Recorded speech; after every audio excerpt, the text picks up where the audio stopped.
¿Qué es el estatus social? El estatus social es la posición que ocupa un individuo dentro de una comunidad. Esta posición estará determinada por su situación económica, su actividad laboral o profesional o el prestigio que haya cosechado en su vida por alguna o varias situaciones. De lo anterior, ¿puedes inferir qué función cumple el estatus social? A. La ordenación jerárquica de los roles sociales. B. Diferenciar posiciones sociales sin darse necesariamente una ordenación jerárquica. C. Que unos son más ricos y otros más pobres. D. Ninguna de las anteriores. El estatus asignado resulta por medio de factores sociales, es decir, que no son escogidos por el individuo. Esto va relacionado a la herencia. Algunos ejemplos son la raza, el género, la edad, la clase y entre otras cosas más que te caractericen como individuo entre la sociedad. ¿Consideras que Nelson Mandela, reconocido por su lucha por los derechos afro, es un personaje con estatus asignado? A. Sí, porque es reconocido por su color de piel. B. Sí, porque es reconocido por sus logros. C. No, porque su lucha no le ha generado estatus en la sociedad. D. No, porque sus logros son los que le han dado ese estatus. ¿Qué es el estatus adquirido? El estatus adquirido son las posiciones que el individuo va obteniendo a lo largo de su vida y no preceden del nacimiento. Pero también se puede incluir el estatus que se alcanza por el desempeño de nuevos roles sociales. Dentro del estatus adquirido, ¿consideras que es diferente ser un empleado a un jefe? A. Sí, porque el empleado requiere un mayor esfuerzo para tener el estatus del jefe. B. No, porque los dos tienen un mérito propio por el cual ser reconocidos. C. No, porque los dos tienen el mismo estatus. D. Sí, porque el jefe labora más que un empleado. Hasta luego y muchas gracias por participar en nuestra actividad.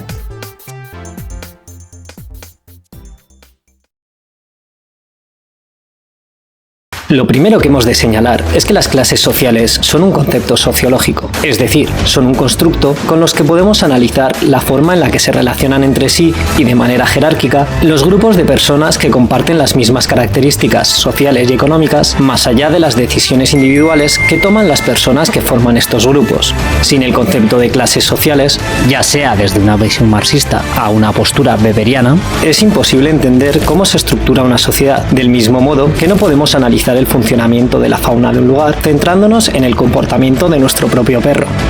¡Pero es que es un perro hablador!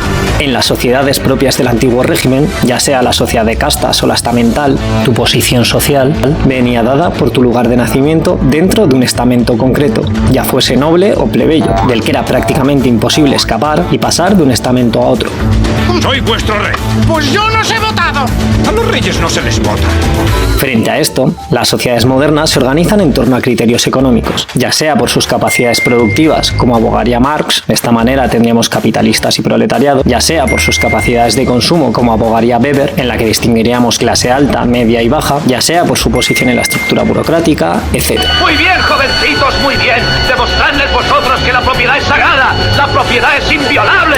Según Marx, las sociedades capitalistas se organizarían en torno al rol económico que desempeñan sus ciudadanos. De esta manera, distinguiríamos dos grandes clases: los capitalistas, que poseían los medios de producción, y el proletariado, que trabajaba estos medios de producción, al haber sido expropiado de sus medios tradicionales de subsistencia. Si queréis saber, estas clases no podrían existir la una sin la otra, es decir, no existirían los capitalistas si nadie trabaja para ellos, del mismo modo que no habría trabajadores asalariados si estos poseyesen los medios de producción. Aunque estos eran los grandes grupos que conformarían las sociedades capitalistas, Marx también admitiría una serie de clases intermedias, como podría ser la pequeña burguesía, que englobaría a los mercaderes y pequeños propietarios, así como el lumpenproletariado, individuos que no tenían ni medios de producción, ni fuerza de trabajo, ni conciencia de clase.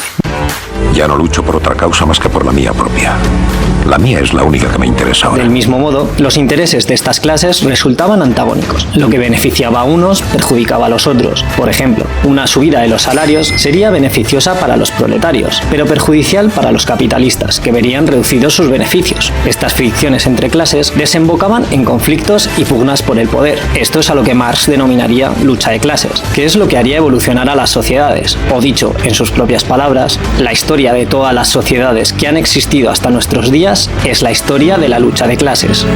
Nos manifestaremos como hicimos ayer. La fábrica es suya, pero nuestro el poder. Para nuestro barbudo favorito, las clases sociales se conformarían en torno a un aspecto objetivo, o la clase en sí, que sería su relación con los medios de producción, lo que condicionaría su proceso social, político y espiritual. Y un aspecto subjetivo, que sería la conciencia de clase o la clase para sí, que sería la conciencia propia de pertenecer a una clase social y de comprender cómo se relaciona y fricciona con el resto de clases sociales. En muchas ocasiones, los miembros de una clase social no sentirían propios sus intereses como clase, o ni siquiera se sentirían pertenecientes a este grupo social. Esto es a lo que llamaríamos alienación. De esta forma se explicaría, por ejemplo, por qué algunos obreros apoyarían que se desregulase el despido, algo que a priori va en contra de sus propios intereses. Este distanciamiento de la propia clase a la que se pertenece y de sus intereses vendría dado porque las clases superiores impondrían, de manera más o menos consciente, sus intereses a las clases inferiores, ya sea mediante elementos culturales, como puede ser el arte, la literatura, etc., o mediante el control del discurso moral, social y filosófico que puede ser o no discutido en una sociedad. Esto es lo que posteriormente Gramsci denominaría hegemonía, o dicho en las palabras del propio Marx, las ideas de la clase dominante son las ideas dominantes en cada época. The name of this trash can is ideology. Así que la próxima vez que en la comida familiar tu cuñado te diga que el pobre es pobre porque quiere, grítale que carece de conciencia de clase y que lo único que hace es reproducir la ideología dominante. O qué sé yo, vete a hablar con tu abuela.